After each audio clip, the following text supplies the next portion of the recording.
सलाम and welcome to the show Sana एक Pakistani. Houston शहर, जिसके बारे में कहा जाता है कि बहुत बड़ी तादाद में पाकिस्तानी इस शहर में रहते हैं, न सिर्फ ये कि मुख्तलिफ कल्चर्स यहाँ पर इकट्ठे हुए हैं, बल्कि बहुत सारे ऐसे लोग हैं जिन्होंने यहाँ पर रहते हुए अपने कल्चर को मज़ीद फ्लॉरिश भी किया है। ह्यूस्टन शहर के बारे में हम आपको इस सीरीज़ में बहुत कुछ दिखा ही रहे हैं, तो आइए देखते हैं कि आज के इस एपिसोड में आपके लिए क्या कुछ मौजूद है।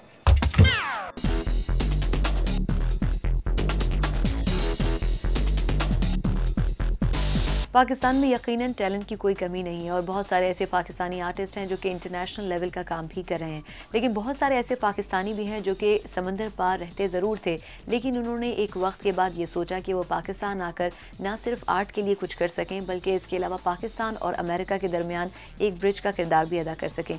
ऐसी एक बहुत ज़बरदस्त सी आर्टिस्ट अज़रा फ़ातमी हमारे साथ मौजूद हैं, जो यकीनन अमेरिका में तो बहुत नाम रखती थी, लेकिन उन्होंने पाकिस्तान जाने का सोचा और पाकिस्तान में ही रहते हुए आर्ट के लिए बहुत कुछ किया। अज़रा साहिबा, पहले तो बहुत बहुत शुक्रिया हमें वक्त देने के लिए। Thank you. अच्छा, सबसे पहले तो ये बताएं कि अमेरिका में आपने 20-25 साल गुजारे, लेकिन उसके बाद आपने पाकिस्तान जाने का क्यों सोचा?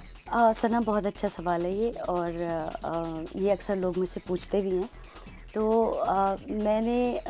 मेरी ख्वाहिश थी कि मैं कुछ मैंने पढ़ा है लिखा है, कुछ वहाँ जाके जो मैंने यहाँ सीखी हैं चीज़ें, जो मेरा विज़न बना है, तो वहाँ जाके मैं इस्तेमाल करूँ उसको। और मेरा ख़्याल है कि किसी ना किसी को तो कुछ करना होगा, तो फिर कैसे पॉसिबल होंगी अच्छी चीज़ें हमारे लिए, क्योंकि हम इतने अच्छी जगह रह के इतनी अच्छी चीज़ें सीख रहे हैं, तो अपने लोगों को भी जाके डिलीवर करें। मेरा ख़्याल है कि मुझे कहते हैं लोग के प्रॉब्लम्स हैं, ये है वो है, लेकिन ये है कि उसके बावजूद भी हमारा मुल्क है और ऐसे करना चाहिए हम लोगों को, मेरा ख्याल है। अच्छा, पाकिस्तान में आपने क्योंकि पाकिस्तान में एज एन आर्टिस्ट आपके कई एग्जीबिशंस भी हो चुके हैं गैलरीज़ के अंदर, पाकिस्तान में आर्ट अभी किस स्टेज से गुजरा है अगर हम इंटरनेशनल स्टैंडर्ड से उसको कंपेयर करें तो? मैंने बहुत नोटिस किया कि पिछले 15-20 साल में बहुत चेंजेस आई हैं। एक तो अब ज़ाहिर है पूरी दुनिया जो है वो एक कंप्यूटर का बस एक एग्जिबिट्स हैं, तो उसमें ये है कि हम लोग उसकी जो टेक्निक्स हैं वो, और फिर हमारी अपना परसेप्शन, वो मिल के बहुत अच्छी चीज़ क्रिएट होती है। और मुझे लगता है कि अब बहुत चेंजेस आई और बहुत ही इंटरनेशनल लेवल की चेंजेस हैं, वो इट्स ए प्लस चेंजेस हैं। और मुझे ऐसा लगा कि मेरा ख़्याल है कि अब वो पॉइंट है कि पाकिस्तान भी कहीं स्टैंड करता है, लेकिन इंटरनेशनल लेवल का जो पॉइंट है वो ये है कि अब जो सब्जेक्ट्स हैं, जो खूबसूरती बस एक दिखाई जाती है, लेकिन अब वो खूबसूरती के साथ चीज़ें, मैसेज भी दिए जाते हैं कि आप कोई अच्छी चीज़ को अचीव करें। तो मेरा ख्याल है कि बहुत अच्छी चेंजेस आई हैं पाकिस्तान में आर्ट के हवाले से। अभी आपने रिसेंटली जो प्रोजेक्ट्स किए हैं उसमें से एक प्रोजेक्ट बहुत ही ज़बरदस्त था, जो कि आपने म्यूज़िकल इंस्ट्रूमेंट्स के ऊपर किया था। उसकी इंस्पिरेशन आपको कहाँ से मिली? कॉन्सेप्ट इस तरह आया कि वो जैसे सब कॉन्टिनेंट में इंडिया पाकिस्तान दोनों आते हैं, और हमने फ्लरिश किया, हमारी जो हिस्ट्री है वो म्यूज़िक के हवाले से, तो वो एक बहुत अच्छा कंट्रीब्यूशन है वर्ल्ड की म्यूज़िक में। तो हमें ऐसा लगा, हमें आया वहाँ से इस तरह के एक आर्ट कलेक्टर हैं अमेरिका में, तो उन्होंने एक आइडिया उनका ये था कि हम म्यूज़िक के इंस्ट्रूमेंट्स को पहले उसके कुछ बताएंगे, उसके हवाले से फिर आप उसको एक पेंटिंग बनाएं उसकी। तो वो लोगों के लिए बड़ा नॉलेजेबल एक बुक है और ख़ूबसूरत भी, ऑफ कोर्स वो कॉफ़ी टेबल बुक है। और उसमें जो इंडिया में, पाकिस्तान में जो इंस्ट्रूमेंट यूज़ होते हैं, वो कोई पहली बार ये नहीं हुआ है, इससे पहले लोग कर चुके हैं, लेकिन हमने अपने तौर पे अपने रंगों को, अपने ईस्टर्न जो चीज़ें हैं उसको लाके बहुत खूबसूरती से एक बुक की शक्ल दी। उसमें मेरी कोई 33 पेंटिंग्स हैं। अच्छा, इसके बाद अब किन प्रोजेक्ट्स के ऊपर आप काम कर रही हैं? सना, ये बचपन से हमने पढ़ा प्यारा रंगीन कायदा, उसमें अलिफ से अनार, बे से बकरी, पे से पतंग, ये है मेरा ख्याल है सबको अभी भी याद है वो। तो वो इस तरह के हमने एक एक लफ्ज़ के 4-4 ऑप्शन दिया उसको, जैसे अलिफ से अंडा और आईपैड। हमारे एक म्यूज़िक आर्ट कलेक्टर हैं, तो ज़फ़र इब्राहिम साहब, तो वो उनका ये शौक़ है, तो वो ये काम करते हैं और वो बहुत सारे काम, वन ऑफ द प्रोजेक्ट जो है वो ये कायदा है, और उन्हीं के जहन में ये बात आई थी कि भाई किसी तरह हम लोग इसको और इसका कैनवस वसी कर दें, कि बच्चों का विज़न बहुत है, तो बच्चे सवाल करते हैं कि भाई इससे ये क्यों नहीं है, वो क्यों नहीं, तो अब ये कि उनके आंसर होंगे, एक एक के 4 हैं। पाकिस्तान में अगर हम कंपेयर करें तो जो आर्टिस्ट मौजूद हैं कहते हैं कि उतने मौके पाकिस्तानी आर्टिस्टों के पास नहीं है, क्या ये सही है और किस हद तक उसको बेहतर किया जा सकता है? अल्लाह का बड़ा शुक्र है कि मुझे ये मौका मिला और मैंने इंटरनेशनल लेवल पे भी एग्ज़िबिशंस की और पाकिस्तान में solo exhibition, group exhibitions, even world wide मैंने की और इंट्रोड्यूस किया अपने कल्चर को। और मेरा ख़्याल है कि ये मौका जो है वो हर एक अगर मिलता है तो अचीव ज़रूर करना चाहिए। और मुझे ऐसा लगता है कि जैसे बहुत सारे लोग जो है ना वो इग्नोर्ड, अभी तक उनको बहुत सारी चीज़ें पता नहीं है हमारे कल्चर के लिए, तो उसमें ये है कि अपनी पेंटिंग से आप एक तरह से उनका एक्सप्रेस कर सकते हैं। फिर बहुत सारे इवन लोग अभी तक ये समझते हैं कि पाकिस्तान में म्यूल्स पे चल रहे होंगे या वो, इवन दो कि दुनिया इतनी फिंगर टिप पे इतनी छोटी, लेकिन आप जब तक आगे बढ़कर अपने बारे में बताएंगे नहीं तो उन किसी को नहीं पता चल सकता कि हु यू आर। बहुत बहुत शुक्रिया अज़ीज़ा साहिबा, हमें आपने वक्त भी दिया और उसके साथ आपका जो एक्सपीरियंस अमेरिका के हवाले से रहा और पाकिस्तान के हवाले से रहा वो आपने बहुत से देखने वालों के साथ शेयर किया। Thank you.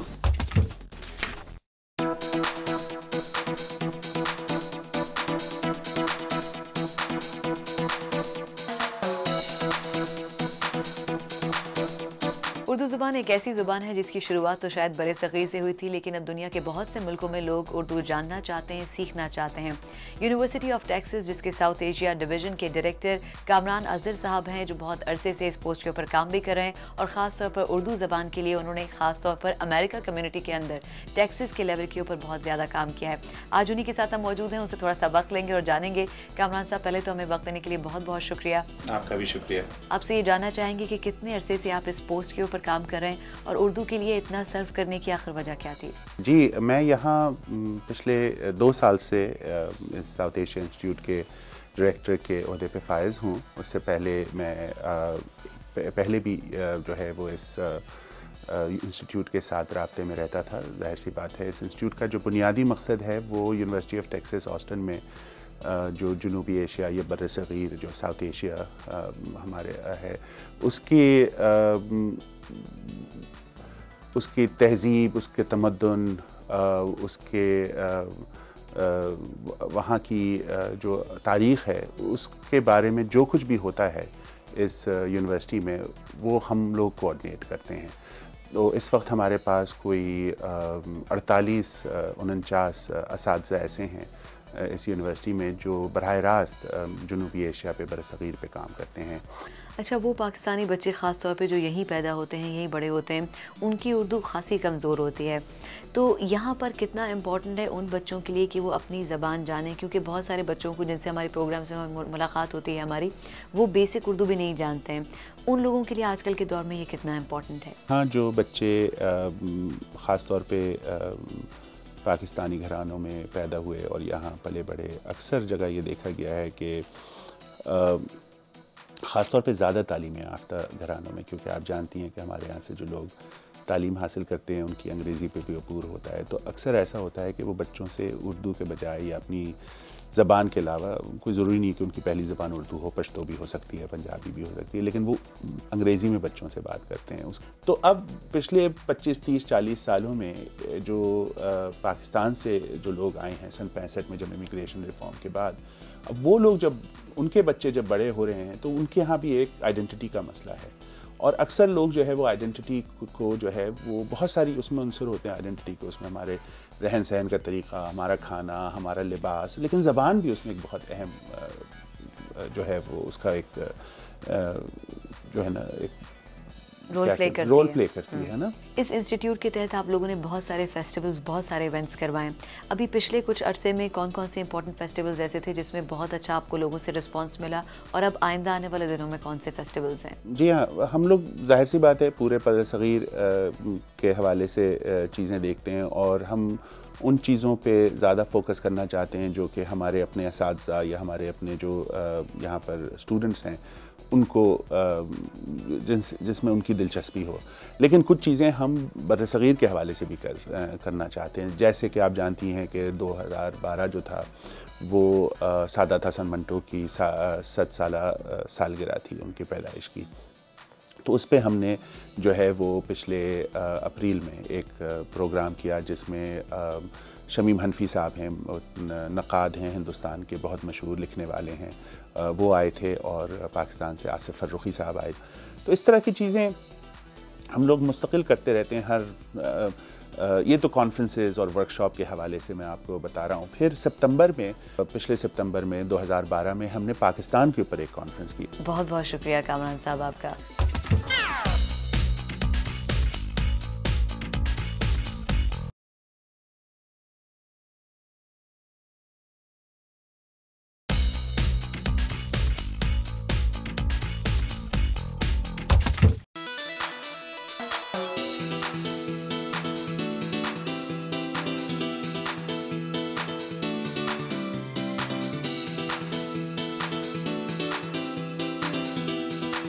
बहुत सारे लोगों की ज़िंदगी में बहुत सारे ऐसे वाक़यात होते हैं जो उनको बहुत बड़े बड़े कामों को करने पर मजबूर कर देते हैं, और बहुत से पाकिस्तानी ऐसे भी हैं जिन्होंने अपनी ज़िंदगी के कुछ नाखुशगवार लम्हों से बहुत कुछ सीखा और बहुत सारे दूसरे लोगों की ज़िंदगी आसान करने का रास्ता बनाया। डॉक्टर काशिफ अंसारी भी उन्हीं चंद पाकिस्तानियों में से एक हैं। डॉक्टर साहब, पहले तो हमें वक्त देने के लिए बहुत बहुत शुक्रिया आपका। Thank you so much for coming. बहुत शुक्रिया आपके आने का। Thank you. डॉक्टर साहब, इससे पहले कि आपके अपने प्रोफेशन की तरफ मैं आऊँ, उमैर सना फाउंडेशन, जिसकी वजह से हम एक्चुअली आपके पास आए बात करने के लिए, मैं चाहूँगी कि इसके पीछे एक पूरी एक कहानी है। वो आखिर क्या वजह थी कि आपने इस फाउंडेशन की बुनियाद रखी? उमैर सना फाउंडेशन का क़याम 1996 में शाया था। मेरी शादी हुई थी 1992 में, और उसके बाद फिर हमारे घर में पैदाइश हुई उमैर अंसारी की। तो उमैर अंसारी को डायग्नोसिस थी ल्यूकोसाइट एडिशन डेफिशिएंसी सिंड्रोम, और उस डायग्नोसिस की जो पॉपुलेशन है इस दुनिया में वो 54 मरीज़ों की थी उस वक्त। और इस इतनी ज़्यादा वो नायाब बीमारी थी कि उसके बारे में बहुत सारे लोगों को पता भी नहीं था, डॉक्टरों को भी नहीं अंदाज़ा था कि इसका कैसा इलाज होता है। तो उसके बाद उमैर जो थे वो सर्वाइव नहीं कर पाए। उसके कुछ अरसे के बाद हमारे यहाँ एक और बच्ची की पैदाइश हुई जिसका नाम सना था, और सना जो है वो उसकी डायग्नोसिस थी म्यूकोसाइट एडिशन डेफिशिएंसी सिंड्रोम, और उसके अंदर जो मसला था सना की बीमारी में वो भी कुछ इसी किस्म का था। म्यूकोलिपिडोसिस की एक टाइप थी, उसकी भी जो मीडियन सर्वाइवल है वो 18 महीने का था। सना की उम्र कोई 19 महीने से लेके मतलब 19 महीने 4 दिन इस तरह से थी। उसका इंतकाल उसके बाद हो गया। जब इन दो बच्चों का इंतकाल हुआ तो मेरे छोटे भाई ने, जिनका नाम साकिब अंसारी है, वो भी पेशे के एतबार से डॉक्टर हैं, पाकिस्तान के वो वाहिद पीडियाट्रिक हेमेटोलॉजिस्ट ऑन्कोलॉजिस्ट हैं, और आजकल वो इस वक्त लंदन में हैं, कोर्स करने के लिए गए हैं पीडियाट्रिक हेमेटोलॉजी का। उन्होंने सजेस्ट किया कि हम इस तरह की कोई ऐसी चीज़ बनाएं कि जिसमें बच्चों के खून की बीमारियों से में जो मुब्तला हैं उनका इलाज मुफ्त कराया जाए। तो वहाँ से हमने उमैर सना की बुनियाद डाली। आज माशाल्लाह उमैर सना फाउंडेशन की दफातर पाकिस्तान में भी हैं, दुबई में भी हैं, अमेरिका में भी हैं, और माशाल्लाह 300-350 बच्चे रजिस्टर्ड हैं जो मुख्तलिफ़ बीमारियों में मुब्तला हैं, खून की बीमारियों में, जिनका इलाज मुफ्त किया जाता है, और उसके साथ साथ उनकी फैमिली की रिहेबिलिटेशन भी की जाती है। अच्छा, उमैर सना फाउंडेशन में जो पेशेंट्स आते हैं उनको सेलेक्ट करने का और उनको हेल्प करने का क्राइटेरिया क्या होता है? हमारा फोकस है थैलेसीमिया, और थैलेसीमिया से मुताल्लिक़ जो कॉम्प्लिकेशंस और जो प्रॉब्लम्स हैं उन बच्चों को। हमारा गोल है थैलेसीमिया फ्री पाकिस्तान 2020 इंशाल्लाह। तो सिलेक्शन पेशेंट का सिर्फ़ और सिर्फ थैलेसीमिया होने या ना होने की बुनियाद पर है। जो कोई भी उमैर सना के दरवाज़े तक आता है, हमारी अल्लाह से यही दुआ है और कोशिश है कि उसको मना ना किया जाए। जिस तरह की भी हेल्प की जा सकती है, चाहे वो इलाज के हवाले से, चाहे तालीम के हवाले से, चाहे रिहेबिलिटेशन के हवाले से, वो की जाए। एक तो ये है, और आज तक अल्हम्दुलिल्लाह किसी बच्चे को, किसी फैमिली को मना नहीं किया गया। अगर हम पाकिस्तान में कंपेयर करें तो क्या इस तरह की कोई ऑर्गेनाइजेशन है जो कि ख़ास तौर पर बच्चों के लिए काम कर रही है? पाकिस्तान में ऐसी तंजीमें और इदारे मौजूद हैं जो यकीनन उमैर सना से भी बेहतर काम कर रहे हैं, और उमैर सना उनसे भी गाइडेंस लेती है। लेकिन उमैर सना क्यों मुख्तलिफ है? वो इसलिए कि हमारे पास वो है जो शायद दूसरी तंजीमों के पास नहीं। हमारे पास रिसर्च एंड डेवलपमेंट की टीम है। देखिए, किसी बच्चे का इलाज कर देना बहुत अच्छी बात है, उसका इलाज हो जाए, बहुत उम्दा, बहुत अच्छा, बहुत अल्लाह ताला इसमें आपको अजर दे और उसकी ज़िंदगी बन जाए। लेकिन उस ऐसी सिचुएशन पैदा कर देना, ऐसा एक सिस्टम पैदा कर देना जिससे कि ऐसे बीमार बच्चे पैदा ही ना हो, दैट इज़ द की। और वही की उमैर सना लेके अपने साथ पहले दिन से चली है। हमारे दिमाग में, हमारे ख्याल में सबसे अहम चीज़ है प्रिवेंशन, और प्रिवेंशन क्या है? प्रिवेंशन इस तरह के ऐसे बच्चे पैदा ही ना हो, और उसके लिए हमने एक प्रोसेस शुरू किया जिसको हम जेनेटिक स्क्रीनिंग कहते हैं, और उसमें हमने थैलेसीमिया फैमिलीज़ आइडेंटिफाई करी हैं कि जिनके ख़ानदानों में थैलेसीमिया चल रहा है। अब वो थैलेसीमिया फैमिलीज़ को हमने ये कहा कि शादी भी अगर ख़ानदान में आपस में शादी करनी है तो उससे पहले हमसे मशवरा कर लो, उससे पहले हमारे पास आ जाओ, और हम ये देखना चाहेंगे कि दूल्हा दुल्हन जिनकी आपस में बात तय हुई है क्या वो कैरियर्स तो नहीं है इस बीमारी के। अगर वो कैरियर्स हैं जिनमें जरासीम हैं, जिनमें कि इस तरह की चीज़ें मौजूद हैं, जेनेटिक प्रोपेंसिटी इस तरह की शय के वो बाद में फुल बीमारी में तब्दील हो जाए, तो हम उसको पहले से स्क्रीन करेंगे।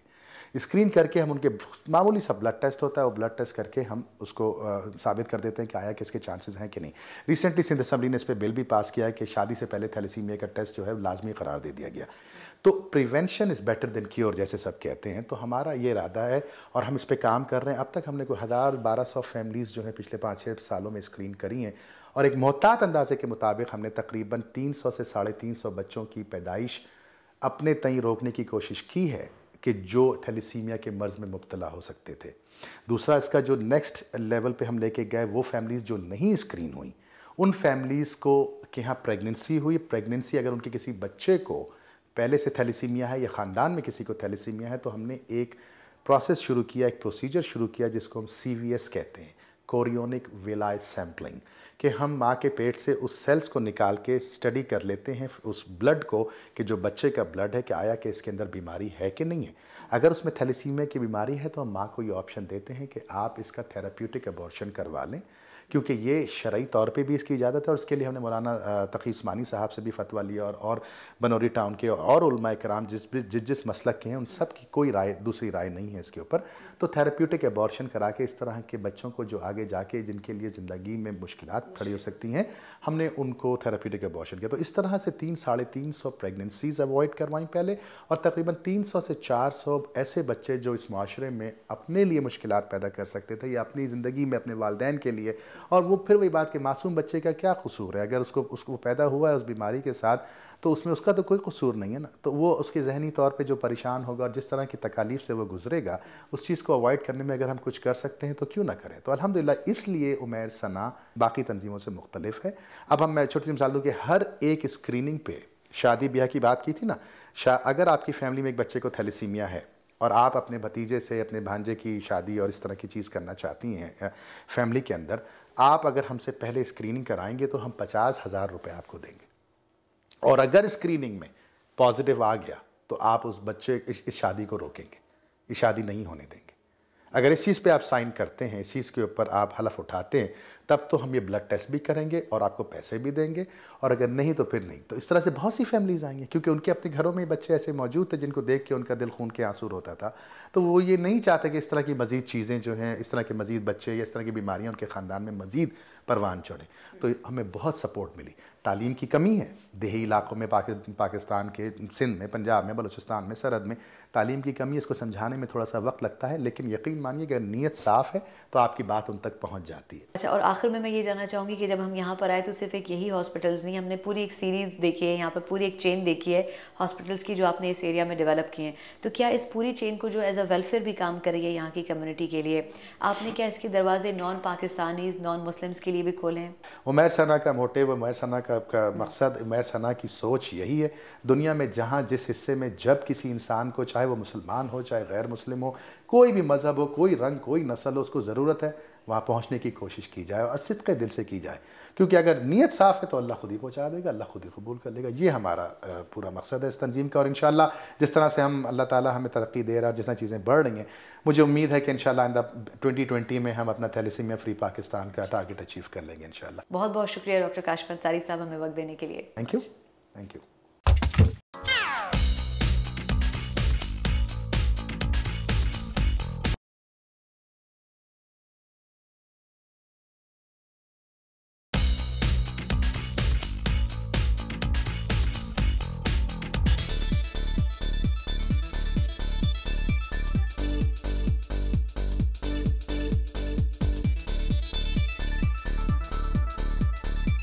बहुत सारे बच्चे यकीनन बचपन में ख्वाब देखते हैं, लेकिन बड़े होने के बाद बाज़ औक़ात उन्हें हकीकत का रूप नहीं दे पाते। लेकिन बहुत से बच्चे ऐसे भी होते हैं जो बचपन में जिस चीज़ का तहिया कर लें, ज़िंदगी में एक स्टेज पे आने के बाद उन चीज़ों को अचीव कर पाते हैं। समीरा फरीदी भी उन्हीं नौजवानों में से एक हैं जिन्होंने बहुत कम उम्र में एक बिज़नेस शुरू करने का सोचा, फैशन डिज़ाइनर बनने का सोचा और आज माशाल्लाह ह्यूस्टन में एक बहुत बड़े स्टोर की मालिक हैं। तो सबसे पहले उनसे बात करते हैं और जानते हैं कि आखिर ये सब कुछ उन्होंने अचीव कैसे किया। समीरा, पहले तो हमें वक्त देने के लिए बहुत बहुत शुक्रिया। Thank you for coming. सबसे पहले तो ये बताएं कि आपने किस एज में ये बिज़नेस स्टार्ट करने का सोचा और आखिर फैशन डिज़ाइनर ही क्यों बनना चाहती थी? I was 19 when I started all of this, and fashion designer क्यों बनना चाहती थी? I was actually a pre-medical student in Saudi Arabia. When we moved here, so I just wanted to do something creative.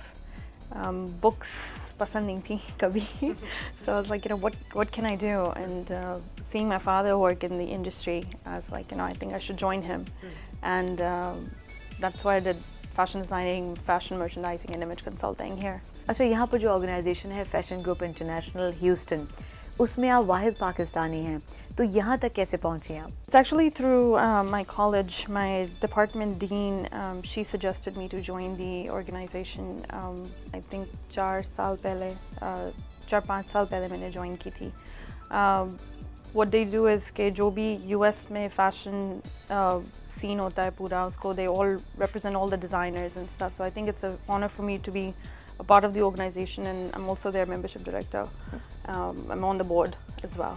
तो आप उनकी activities क्या होती हैं जिसमें आप पार्टिसिपेट भी करती हैं और क्या नए आने वाले फैशन डिज़ाइनर्स को हेल्प आउट भी करती हैं?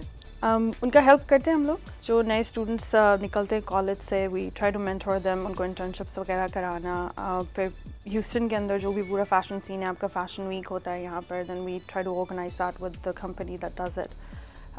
काफ़ी जो भी anything related to fashion in the city, we're responsible, like our organization is responsible for it. क्या कुछ स्पेशल किस्म का पाकिस्तानी कल्चर है जो यहाँ के ड्रेसेस में आप प्रोवाइड करती हैं, या सिर्फ वेस्टर्न ड्रेसेस के ऊपर आप काम करती हैं?